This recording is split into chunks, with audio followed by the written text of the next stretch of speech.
स्वागत है आप सबका हमारे इस यूट्यूब चैनल पे। तो आज है 17 अक्टूबर और 17 अक्टूबर से करंट अफेयर्स के जितने भी इम्पोर्टेंट क्वेश्चन बन सकते हैं वो हम एक वीडियो में आपको डिस्कस कराएंगे।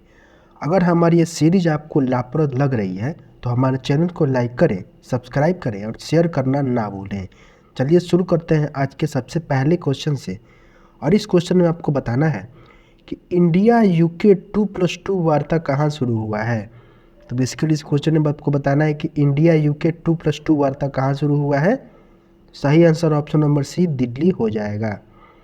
एक्स्ट्रा फैक्ट्स देखें तो इस बैठक में दोनों देशों के बीच रक्षा, प्रौद्योगिकी, हेल्थ, निवेश, ऊर्जा इत्यादि जैसे मसलों पर बात की जाएगी। तो बेसिकली इस क्वेश्चन में जो दिल्ली में बैठक होगी उसमें भारत और यूके यानी यूनाइटेड किंगडम के बीच रक्षा, प्रौद्योगिकी, हेल्थ, निवेश, ऊर्जा जैसे मसलों पर बात की जाएगी। सही आंसर सी हो जाएगा। आगे बढ़ते हैं आज के अगले क्वेश्चन पे।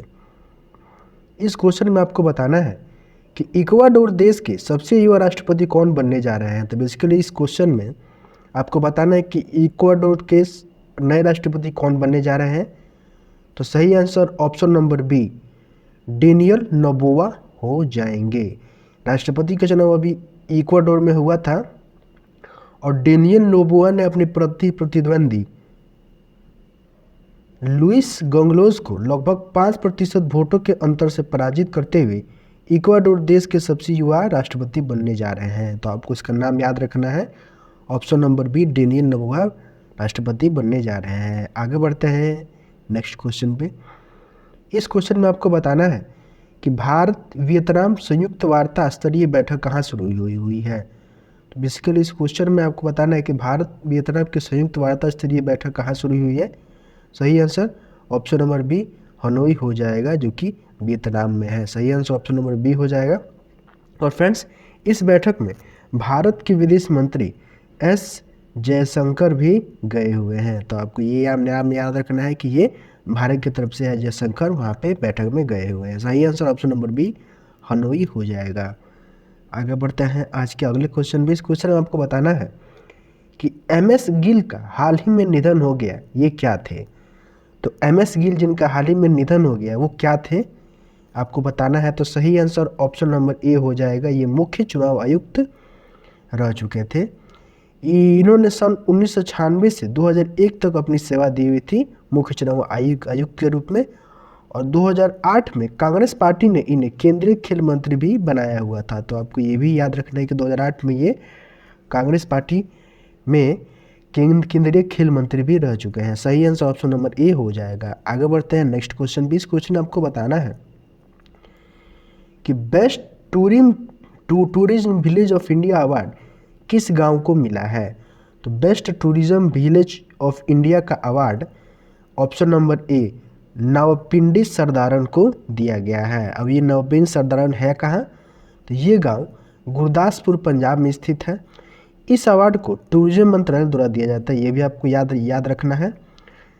और इस गांव के सांस्कृतिक विरासत के चलते इसको पुरस्कृत किया गया है। तो बेसिकली इस गांव को इसके वैश्विक धरोहर जो कि इन्होंने अपने यहाँ के बचा के रखे हैं, यानी अपनी विरासत, सांस्कृतिक विरासत को बचा के रखे हैं, उनके लिए ये अवार्ड दिया गया है।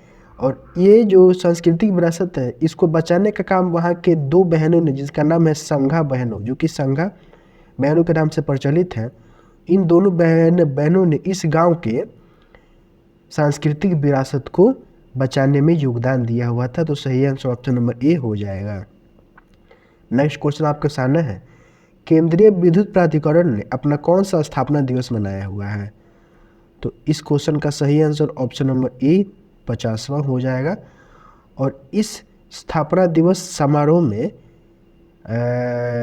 भारत के ऊर्जा मंत्री आर.के. सिंह भी गए हुए थे। तो आपको ये भी याद रखना है। सही आंसर ऑप्शन नंबर ए हो जाएगा। नेक्स्ट क्वेश्चन की तरफ आगे बढ़ते हैं। तो इस क्वेश्चन में आपको बताना है कि किसने 5वां स्टेम समिट का उद्घाटन किया हुआ है।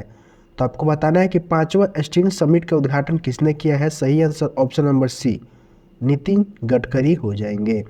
स्टेम का फुल फॉर्म क्या होगा, science, technology, engineering and math. इसका आयोजन दिल्ली में किया गया, ये भी आपको याद याद रखना है।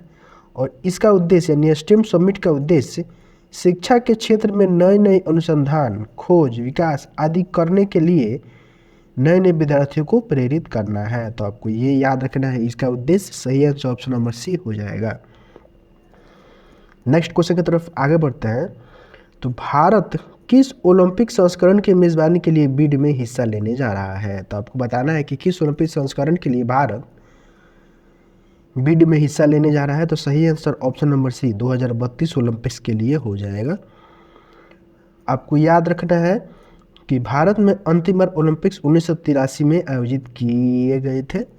और IOC यानी इंटरनेशनल ओलंपिक कमेटी के 41वीं बैठक जो कि मुंबई में हुआ, वहाँ पर ये घोषणा प्रधानमंत्री मोदी ने की है।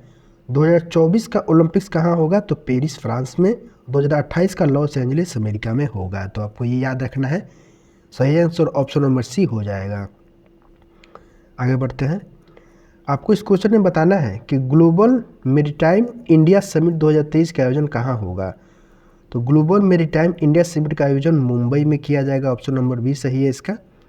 और इसका उद्घाटन प्रधानमंत्री मोदी करेंगे। तो आपको ये भी याद रखना है। सही answer option number B Mumbai हो जाएगा। आपके सामने नेक्स्ट क्वेश्चन है कि 17 अक्टूबर को कौन सा दिवस मनाया जाता है? तो आपको बताना है इन चारों ऑप्शन में से कि 17 अक्टूबर को कौन सा दिवस मनाया जाता है। सही आंसर ऑप्शन नंबर बी हो जाएगा।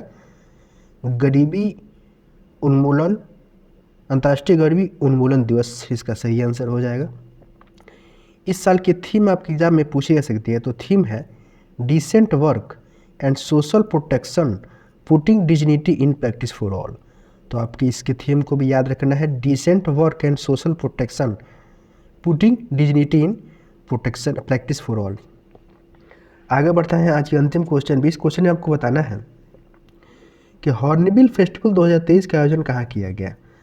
तो हॉर्नबिल बेसिकली नागालैंड का एक ट्रेडिशनल त्यौहार जो कि हर साल मनाया जाता है। तो सही आंसर ऑप्शन नंबर बी हो जाएगा।